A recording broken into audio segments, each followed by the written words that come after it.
सती पाई दीक्षा प्रतीक्षा पति को प्रतीक्षा सती पाई दीक्षा। घन कला मेघ घोटी चारिदिग घन अंधार होइला घड़ घन घन तेजे बिजुली विराजे दिबा निशी भ्रम कला। घन कला मेघ चारिदिग घोटी घन अंधार होइछि घन घन तेजरे बिजुली विराजमान करने फल दिनटा राति भलिया भ्रम सृष्टि कला। जेतिकी कलाहांडिया मेघर चारिपटे अंधार हो जाइए दिनटा राति भलिया भ्रम सृष्टि कर। घड़ घड़ीनाद घारुछि उन्माद दहिला मदन सर मदन मोहन मोर प्राणधन प्रवास पाई अंतर। घड़ घड़ीनाद रे मो शरीर रे काममान प्रवेश करछि मदन को जे मोह करिवे मो मदन मोहन मो प्राणधन मो स्वामी वर्तमान पाई प्रवास पाई अंतर विदेश रे अछंती प्रवास जाइछन।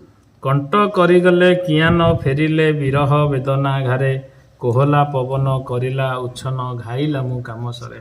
कंठ करी गले काहे न फेरिले ए भलिया आजिर पागरे कामसर मते दहन करछि तेणु कोहला पवन धीरे धीरे मते उच्छन्न कलानी कौन पाई सी फेरिलेनी मु किंतु कामसर रे वर्तमान पाई घाइला होइकरी तांकु तांको विरह को वर्तमान पाई मने पकई एठी बसिछि।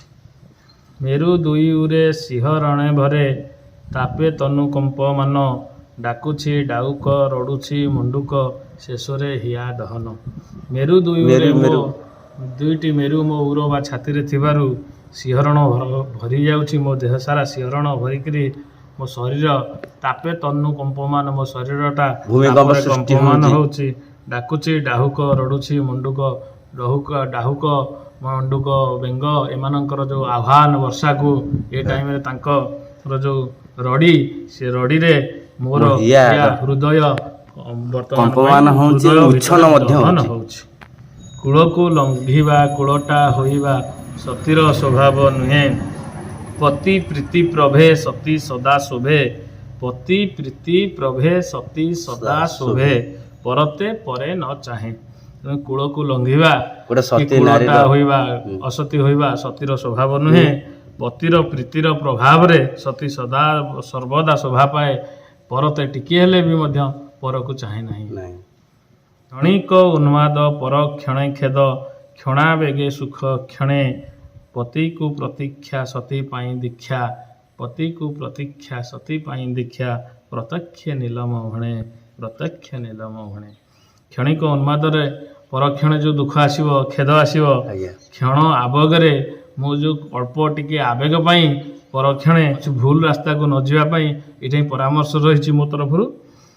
पति को प्रतीक्षा सती पाई दीक्षा पति को प्रतीक्षा करिवार अछि एमती तो आवेग आसीबो एमती कामना आसीबो कामसर आसीबो एमती पवन आसीबो एमती वर्तमान पाई मौसम आसीबो किछि असुविधा नहीं। आमे गोटे सती स्त्री ता पति को प्रतीक्षा करिबा ही ता पाई दीक्षा ए कथा प्रत्यक्ष नीलम भणे प्रत्यक्ष। जहा हो दादा आपणकर ए सुंदर कविताटी निश्चिंत आम समाज को पथ प्रदर्शन कराइबो तेणुक आज ये कविताटी खूब सुंदर है। जय जगन्नाथ। मु दर्शक बंधु को अनुरोध करुच्ची आमर ये कविताटी किपर लगे मतामत आकार में आमको जनइबे।